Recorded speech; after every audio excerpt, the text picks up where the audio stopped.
Cette mobilisation exemplaire traduit une vérité simple mais essentielle. La politique culturelle ne peut réussir sans une forte articulation entre l'État, les territoires et les acteurs.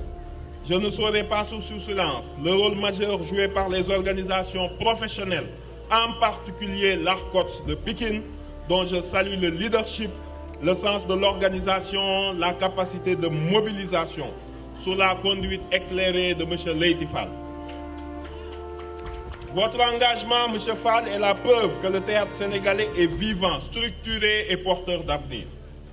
Mesdames, Messieurs, le thème retenu cette année, théâtre sénégalais et souveraineté, n'est pas un simple slogan.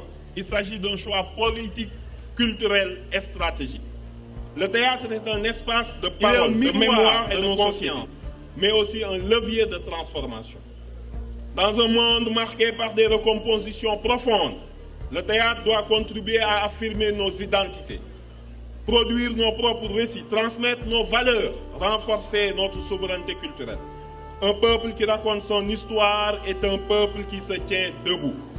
Mesdames, Messieurs, je voudrais rappeler que le sous-secteur du théâtre s'est doté en 2021-2022 d'un outil stratégique majeur appelé Plan stratégique de développement du théâtre PSDT, élaboré de manière concertée par les professionnels et la direction des arts. Toutefois, force est de constater que ce plan n'a pas encore connu la mise en œuvre attendue. C'est pourquoi je me félicite et j'encourage vivement l'initiative de tenir, dans les prochains jours, un atelier de revue, d'actualisation et de priorisation du PSD. Mesdames, Messieurs,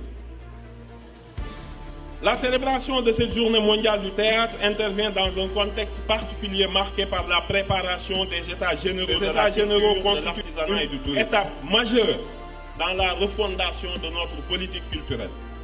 Ils visent à établir un diagnostic lucide et partagé, définir les orientations stratégiques ambitieuses, refonder la gouvernance du secteur et faire de la culture un véritable levier de développement, d'emploi et de rayonnement. Pour le sous-secteur des arts vivants et singulièrement du théâtre, ces assises doivent ouvrir une nouvelle ère, celle de la structuration, de la professionnalisation et de la reconnaissance à la hauteur de son importance.